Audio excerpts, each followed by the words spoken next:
Good morning. हमने हड्डियों का वर्गीकरण पढ़ा था। हड्डियों के वर्गीकरण में हमने 3 भाग में वर्गीकृत किया था। पहला भाग था खोपड़ी एवं चेहरे की हड्डियां, जो कि 22 हड्डियां थी। उसको हम उसकी संरचना हम पढ़ चुके हैं। दूसरा हमने पढ़ा था धड़ एवं गर्दन की हड्डियां, उसको भी हमने पढ़ लिया है, जिसमें 58 हड्डियां थी। और फिर तीसरा था हाथ पैर की हड्डियां या उधर शाखा अधर शाखा की हड्डियां, जिसको कि हम bones of upper and lower limbs भी कहते हैं। ये होती हैं 126 हड्डियां। एक हाथ और एक पैर की यहाँ पर रचना दी गई हुई है। एक हाथ में 32 हड्डियां होती हैं। एक हाथ में 32 हड्डियां होती हैं, जबकि एक पैर में 31 हड्डियां होती हैं। आइए हम देखते हैं ये कैसे 32 और 31 हड्डियां कैसे होती हैं और इन हड्डियों का क्या नाम है। हम इसकी रचना में देखते हैं कि सबसे पहले हम देख रहे हैं कि यहाँ पर एक चौड़ी हड्डी हमको दिखाई दे रही है। इसको हम बोलते हैं स्कंधास्थि। ये जो स्कंधास्थि है यह चौड़ी, सपाट और त्रिकोण आकृति की होती है। यह वक्षस्थल के पिंजरे के पीछे की ओर रहती है। यह मांसपेशियों द्वारा ही धड़ से बंधी रहती है और जिससे इसकी हलचल स्वतंत्र रीति से होती रहती है।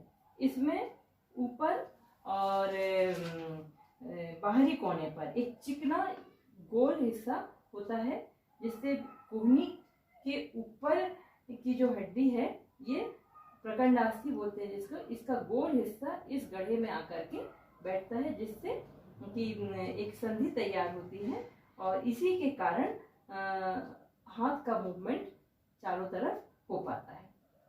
दूसरा हम यहाँ देख रहे हैं हथेली की हड्डी दिखाई दे रही है। इसको कॉलर बोन या क्लेविकल बोन भी कहा जाता है। ये जो हड्डी है लंबी होती है, वक्रस्थी होती है और छाती के ऊपरी और अगले भाग में रहती है। इसका एक सिरा बाहर की ओर कंधे की हड्डी से जुड़ा रहता है और दूसरा सिरा जो है वो वक्षस्थल की हड्डी से जुड़ा रहता है। तीसरे नंबर पर हम यहाँ देख रहे हैं ये प्रकंडास्थि या इसको ह्यूमरस बोलते हैं। ये कुहनी के ऊपर की लंबी हड्डी होती है, जिसका ऊपरी गोल सिरा ये स्कंधास्थि के गड्ढे में बैठा हुआ रहता है, जिससे उखल की संधि तैयार हो रही है। और वह नीचे का जो सिरा है नीचे बाहु की दोनों हड्डियों के से जुड़ा हुआ है। नीचे की हड्डियों में हम आते हैं तो ये 2 हड्डियां हमको दिख रही है। एक बही प्रकोष्ठास्थि दिख रही है और एक अंतः प्रकोष्ठास्थि। बही प्रकोष्ठास्थि जिसको कि रेडियस बोलते हैं और अंतः प्रकोष्ठास्थि जिसे कि अल्ना बोलते हैं। तो बही प्रकोष्ठास्थि है जो रेडियस है, ये जो है ये छोटी उंगली की तरफ जाकर के जुड़ती है और जो अल्ना है ये जाकर के अंगूठे की तरफ जुड़ती है। इस तरह से हम देखते हैं कि ये 2 हड्डियां हैं, रेडियस और अल्ना। उसके नीचे हम ये देख रहे हैं हथेली, एक कलाई की हड्डियां हैं। ये संख्या में 8 होती हैं, छोटी छोटी डिब्बी के समान ये एक यहाँ पर सेट रहती हैं और अस्थि बंधनों के द्वारा ये बंधी होती हैं। इसके आगे 5 हथेली की हड्डियां होती हैं। ये हथेली की हड्डियां एक तरफ कलाई की हड्डी से और दूसरी तरफ अंगुलियों की हड्डियों से जुड़ी होती है। फिर ये जो अंगुलियों की हड्डियां दिख रही हैं ये टोटल 14 होती हैं और अंगूठे में 2 होती हैं और बाकी उंगलियों में 3-3 हड्डियां होती हैं। इस प्रकार से हमने देखा कि एक हाथ में स्कैपुला से लेकर के ये अंगुलास्थि फैलेंगे जिस तक टोटल 32 हड्डियां होती हैं। इस बार इसको हम काउंट भी करके देख लेते हैं। एक हथेली की हड्डी, एक स्कंधास्थि की हड्डी, ये 2 हो गई। स्कंधास्थि और हथेली की हड्डी 2, ह्यूमरस 3, रेडियस 4, अल्ना 5, इधर कलाई की हड्डी 8 होती है तो 5 और 8 13। हथेली की 5 हड्डियां होती हैं, 13 और 5 18 और 18 और ये अंगुलास्थि जो होती है ये 14 होती हैं। 18 और 14 32। इस प्रकार से एक हाथ में 32 हड्डियां होती हैं। अगर इस 32 को हम एक हाथ की और हड्डियां हम जोड़ दें तो ये 32 दूनी ये 64 हड्डियां हो जाती हैं अपर लिम्ब के। अब हम देखते हैं लोअर लिम्ब में या पैर की हड्डियां। पैर की हड्डियों पर हम ध्यान देंगे। एक ये जो हमको दिख रही है कटिबंध की हड्डी, ये कटिबंध की हड्डी है और ये वक्र जरा फैली हुई अस्थि होती है। ये आगे की ओर एक दूसरे से मिलती है तथा पीछे की ओर त्रिकास्थि से जुड़ी हुई है। जब हमने रीढ़ की हड्डी के बारे में पढ़ाया था तब हमने इसके बारे में वहाँ जानकारी दी थी। इसके द्वारा उदर के निचले हिस्से में एक खोखला सा भाग बनता है। इस खोखले भाग को कटिबंध का गह्वर कहते हैं, जिसमें मल विसर्जन की ओर स्त्रियों की जनन संबंधी इंद्रियां सुरक्षित रहती हैं। कटिबंध की हड्डियों की बाहरी ओर एक गढ़ा सा रहता है, ये हम देख रहे हैं, गढ़ा सा रहता है, जिसमें जांघ की हड्डी का ऊपरी गोल भाग आकर के जमा रहता है। इसी कारण हमारे पैर का मूवमेंट यहाँ से होता है। इसके बाद हम देखते हैं जंघास्थि, या इसको हम फीमर बोलते हैं। ये हमारे शरीर की सबसे लंबी और मजबूत अस्थि बोला जाता है इसको। यह ऊपर की ओर कटिबंध की हड्डी से उखल की संधि तैयार करती है और नीचे की ओर पिंडली की जो हड्डियां होती हैं, जिसको हम बोलते हैं टिबिया, टिबिया के साथ ये देखिए, ये जो हड्डी है ये टिबिया है, इसके साथ ये चूलदार संधि तैयार होती है। संधि के बारे में पढ़ेंगे तब हम और बताएंगे। तो ये फीमर जो है टिबिया के साथ चूलदार संधि तैयार करती है। इसी के पश्चात हम देखते हैं ये गोल रचना दिख रही है, इसको हम बोलते हैं घुटने की हड्डी। ये जांघ की हड्डी के नीचे की ओर और घुटने के मोड़ पर एक त्रिकोण चपटी अस्थि हम देख रहे हैं, जो कि जंघास्थि के साथ मजबूत बंधनों से बंधी रहती है। इसे हम घुटने की हड्डी कहते हैं। नेक्स्ट हम देखते हैं, अभी हम इस भाग को पिंडली बोलते हैं। इस पिंडली वाले भाग में भी हम देख रहे हैं कि दो अस्थियां हमको दिख रही हैं। एक होती है भीतर की हड्डी, भीतर की हड्डी जिसको कि हम टिबिया कहते हैं। ये जो हड्डी है पिंडली की बड़ी व मजबूत हड्डी होती है। इसका ऊपर वाला भाग मोटा और चौड़ा होता है और वह घुटने से मिलता है तथा निचला भाग टखने की हड्डी से आकर के जुड़ता है।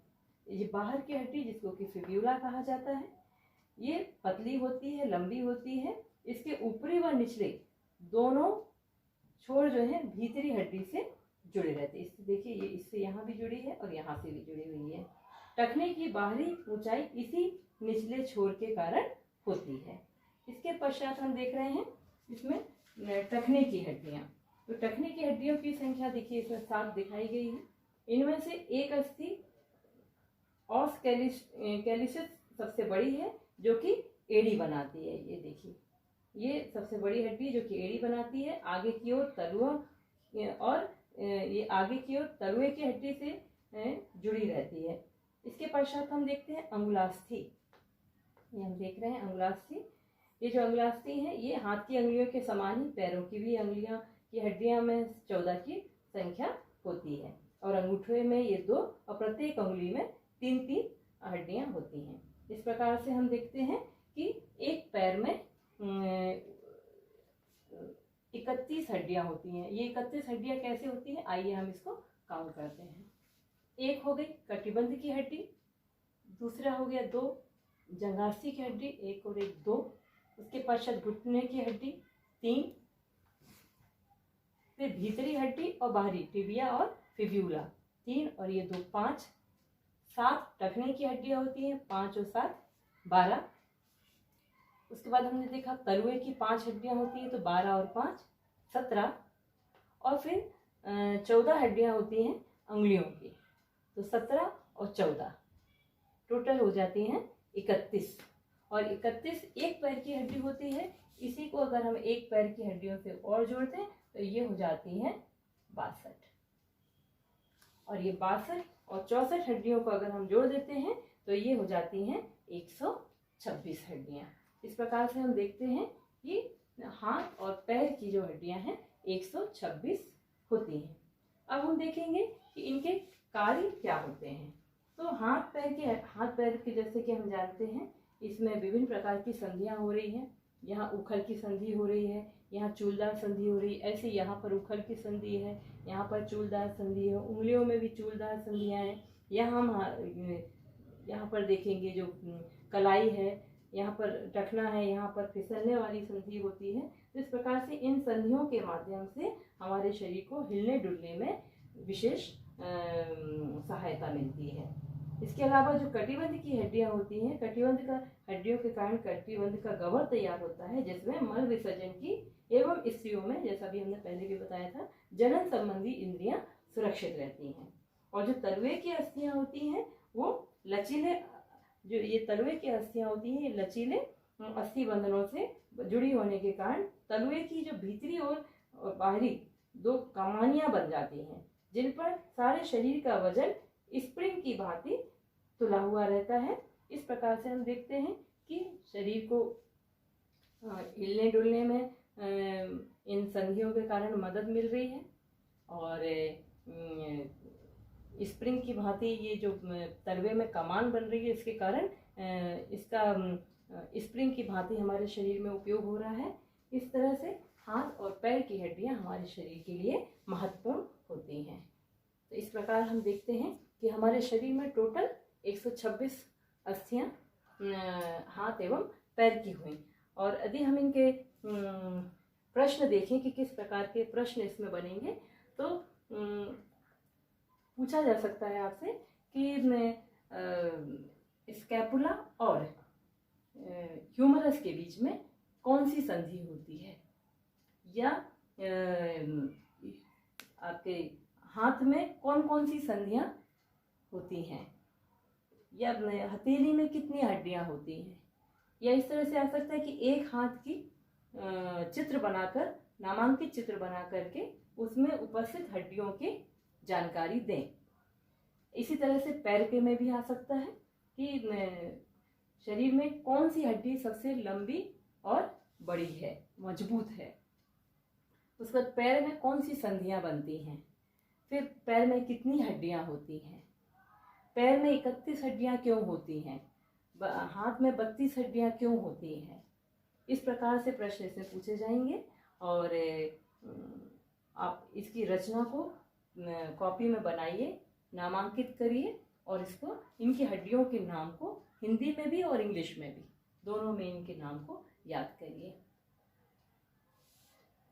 तो इस प्रकार से हमने देखा कि हमारे शरीर में 206 हड्डियां होती हैं। हम आपको यहीं पर फिर से काउंट करवा देते हैं कि इसको हम मिटाती हूँ पहले।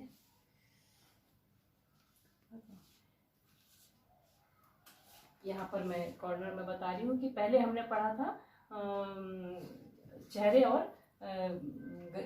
और खोपड़ी की हड्डियाँ। चेहरे और खोपड़ी की हड्डियाँ जो थी,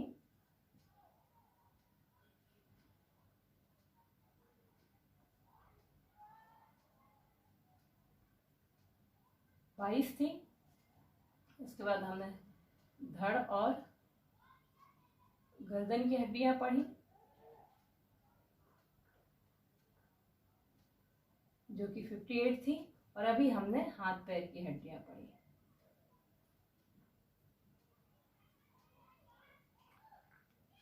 जो कि होती है 126। और जब हम इसको पूरा टोटल करते हैं तो आप ये देखेंगे 8 2 10 और 6 16, और 5 2 7 2 9 और 1 10 और 1 और 1 2। इस तरह से ये हमारे, जो हमने शुरू में आपको बताया था कि 206 हड्डियां हमारे शरीर में होती हैं, इस प्रकार से ये 206 हड्डियां हमने पढ़ा। आशा है समझ में आ गया होगा। धन्यवाद।